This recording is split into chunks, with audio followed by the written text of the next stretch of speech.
Welcome to News at NWU, your window to what's making headlines at our Northwest University. He was a pillar of Potchefstroom's community, and he has an unshakable commitment to quality policing. For this reason and many more, Brigadier Steven Moodley was awarded the NWU's Chancellor Medal on Thursday, 24 October. The Chancellor's Medal is awarded to people who show exceptional merit or have made significant contributions to society.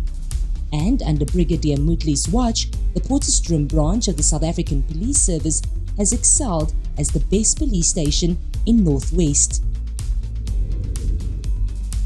On Monday, 21st October, Dr. Mpho Modise, Deputy Governor of the South African Reserve Bank, gave a prestige lecture at our university, where she spoke about the importance of monetary policy, financial stability, and economic statistics. Thank you, Dr. Modise. We learned so much. The impact of climate change cannot be denied, and our commitment to safeguarding our climate is high on every relevant agenda.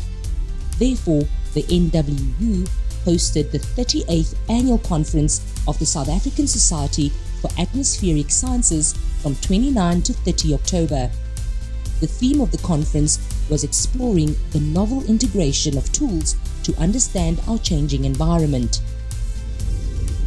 16 October was World Restart a Heart Day, and the NWU showed why it is serious about combating sudden cardiac arrest, with 13 defibrillators installed at key areas across the Potchefstroom campus, with more to follow across the university.